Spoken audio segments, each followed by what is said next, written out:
నీకోసం అందరూ ఎదురు చూస్తుంటారా? ఏకమ్మా సారీ సార్. ఏమన్నా అంటే ఈ మాట సూపర్ పిగర్లా ఉంది.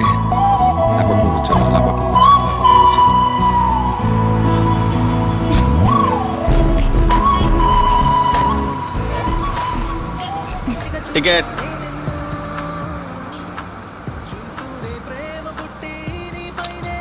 మిమ్మల్ని వేరే సీట్లు కూర్చోబెడతాను. తను నిన్ను అడిగిందా? నీ పని చించడమేగా, అది చేస్తే చాలదా ఏంటి? సార్ సార్ మీరు కొంచెం లేస్తారా? లేడీస్ ఇక్కడ కూర్చుంటారు, మీరు అక్కడ కూర్చోండి. సరే, అక్కడ కూర్చుంటాను. రండి, నువ్వు అక్కడ కూర్చోమ్మా.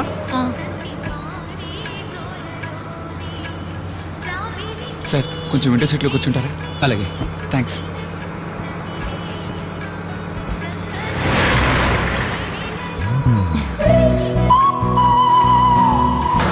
తొక్కువయ్యా, తొక్కు. అవునయ్యా, ఈ బండిలో సీట్లు ఏమైనా ఖాళీ ఉన్నాయా? 5 సీట్లు ఉన్నాయి. ఆ బస్సులో 5 సీట్లు ఖాళీ ఉన్నాయట. అర్జెంట్ గా వెళ్లే వాళ్ళు ఉంటే వెళ్ళండి. ఉండు బావా, పోదాం.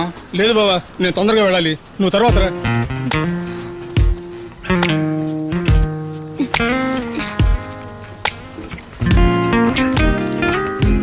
ఏంటయ్యా, మురళి రాలేదా? నెక్స్ట్ ట్రిప్ లో వస్తాడన్నా.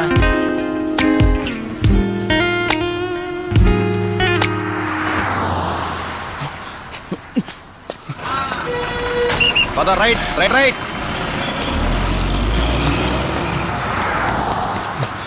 ఏంటయ్యా ఆటో పరిగెడుతున్నాడు?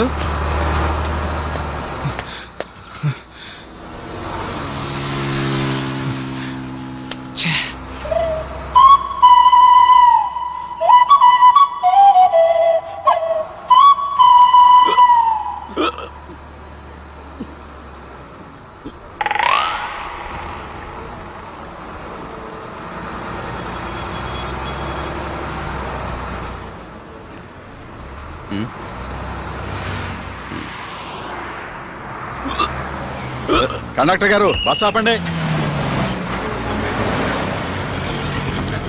అమ్మాయి కూడా దిగాలి, అమ్మాయి కూడా దిగాలి, అమ్మాయి కూడా దిగాలి.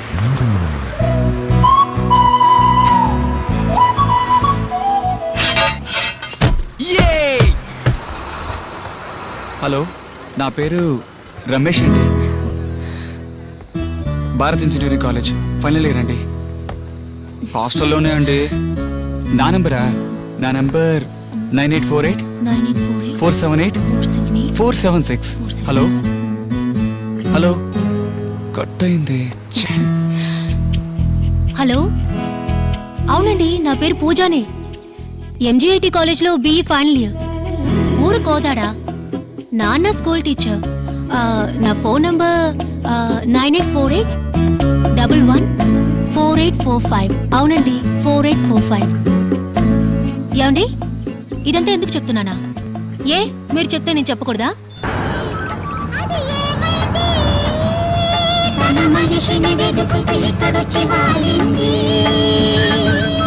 కలగాని కళ్ళెదుటే నిలిచింది, అది నీలో మమతను నిద్దురలేపింది.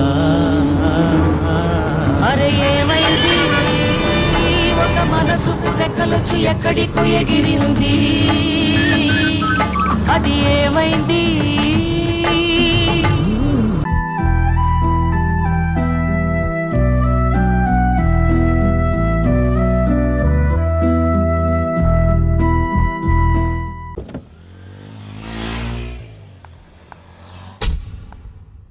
బన్నీ, క్లాస్లో నువ్వు ఒక్కడవే ఉన్నావేంటి?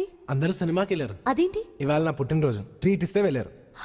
ఓ, హ్యాపీ బర్త్డే. Thank you. మరి నువ్వు వెళ్ళలేదే? నువ్వు ఒక్కదానివే ఉండిపోతావుగా.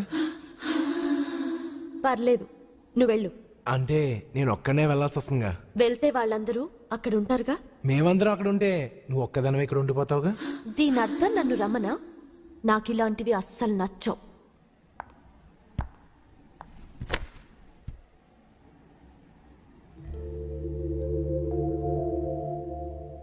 ఏంటి అలా చూస్తున్నావు? నేను రాను. అయినా క్లాస్ లేకొట్టి సినిమాలేంటి?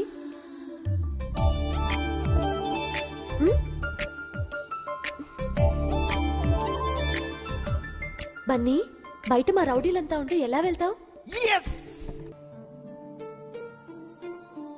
సారీ బన్నీ, నిన్ను తప్పుగా అర్థం చేసుకున్నాను. I'm really sorry. ప్రేమలోనూ స్నేహంలోనూ అపార్థాలు వచ్చి అర్థం చేసుకుంటేనే అది ఇంకా స్ట్రాంగ్ అవుతుంది. అన్నీ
ఏంటి లేట్ అయింది? బాస్ తిడుతున్నాడు.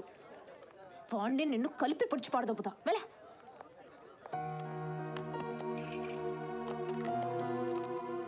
శృతి, నా మూడేం బాగాలేదు.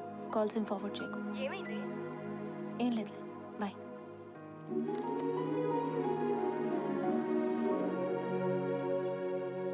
ఏ మొక్కున్నావు ఏంటి అంతసేపు కళ్ళు మూసుకున్నావు? చెప్పకూడదు. కానీ నేను ఒకటి చెప్పాలనుకుంటున్నాను. ఏంటి? నేను 3 లక్షలు చీటీ కడుతున్నాను. పెళ్లికి ముందే అది పాడేసి 1 లక్ష రూపాయలు ఫ్లాట్ కట్టేస్తాను. ఇంకో 1 లక్ష ఫ్రిడ్జ్, టీవీ, గట్టి మంచం చిట్టంగా ఉండదు కదా. వెళ్ళిన తర్వాత దాంతోనే పని. సౌండ్ వస్తే సిరాగ్గా ఉంటుంది. సిగ్గులేదు. పెళ్ళంతా సిగ్గంటే. ఇకపోతే మిగిలిన 1 లక్ష రూపాయలు హనీమూన్ కి ఆ సౌకర్యానికి పెట్టుకున్నాను. మన అరకు బాబిగొండలు అయితే 25,000 తేలిపోద్ది. అదే చల్లగా ఫారిన్ కంట్రీ అయితే 1 లక్ష రూపాయల దాకా అవుద్ది. ఖర్చుకి తగ్గట్టు సుఖం కూడా ఉంటుంది. ఏమంటావు? నా మాట నా బంగారం చిత్త కొట్టేద్దాం. ఐ లవ్ యూ అంజు, నా డార్లింగ్.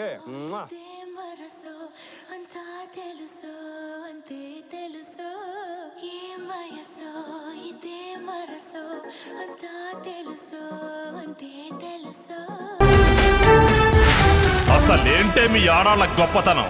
రేయ్, కడుపులో బిడ్డ ఆడపిల్ల అని తెలిసి ఉంచాలా ఊడ్చాలా అని ఆలోచిస్తుంటే పుడతామో చస్తామో తెలియని పరిస్థితుల్లో ఎలాగోలా పుట్టేసి పెరిగేసి ఎదిగేస్తున్న టైంలో తను పుట్టింది తన కోసం కాదు, ఎక్కడో పుట్టిన ఏదో కోసం అన్న విషయం తెలిసాక అమ్మ నాన్న కలిసి 1 కిలో లడ్డూలు 1 కిలో చెగోడీలు పెట్టి దున్నపోతు లాంటి ఓ పెళ్లి కొడుకును తీసుకొచ్చి తల దించుకొని పెళ్లిలో కళ్ళు దించుకొని శోభన గదిలో పడుకుంటే గుండెల మీద తాలి బరువు, శరీరం మీద వాడి బరువు మోసి మోసి వాడు వేసిన విత్తనాన్ని